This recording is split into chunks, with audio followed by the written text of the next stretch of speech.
Hello hunters! Quick low edit video today discussing my impressions on Title Update 5. This will include new weapons, armor, talismans, decorations, and implications on existing builds. A little later than usual as I've been away on vacation, but I'll be working on new build videos as soon as I can. Okay, so the Imatsu Water Switch Axe. This power file switch axe has high raw, 47 water element, and starts in purple sharpness. It also has 25 negative affinity, no decoration slots, and a level 3 rampage decoration slot. In addition, this switch axe gets increased damage from Silkbind attacks.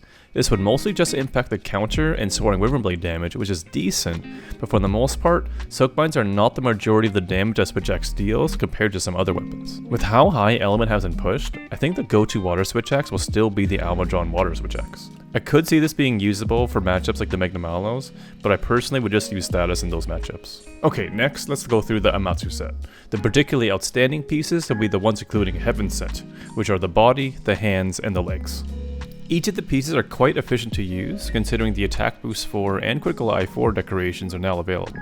So Heaven Sent activates after being near the monster for 30 seconds at level 1 and 15 seconds at level 2.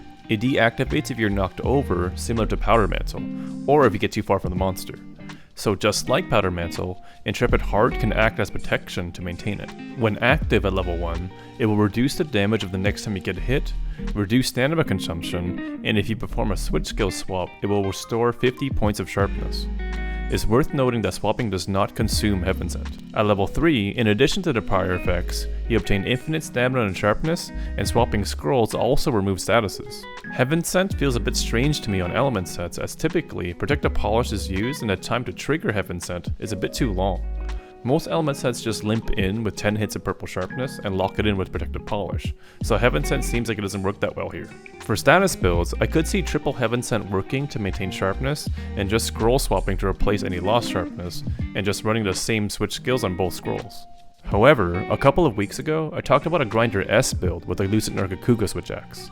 There's pretty interesting synergy here. When maxing out the augments on the Lucent Nargacuga switch axe, there are precisely 50 hits to get to blue sharpness. With Heaven Sent active and a scroll swap, this recovery of sharpness counts towards Grinder S. So instead of sharpening, you can scroll swap as soon as you hit blue to recover the sharpness and get the Grinder S buff. This seems really good to me, and I think I will consider adding 2 points of Heaven Sent to this build. In general, the unlimited stamina could be interesting to use with maximum might, but it also hinges on you not ever getting hit, as that will remove Heaven Sent. Next, the Risen Shigaru set. The hands and waist are incredibly efficient pieces skills-wise, but you must be comfortable with using Bloodlust. I personally think Bloodlust is okay, because it doesn't drain all the time, but I do think it's a bit of a preference. The new Frenzied Bloodlust awards an additional wire bug when you overcome the frenzy. Combined with picking up a wire bug, you can have 4 wire bugs at a time.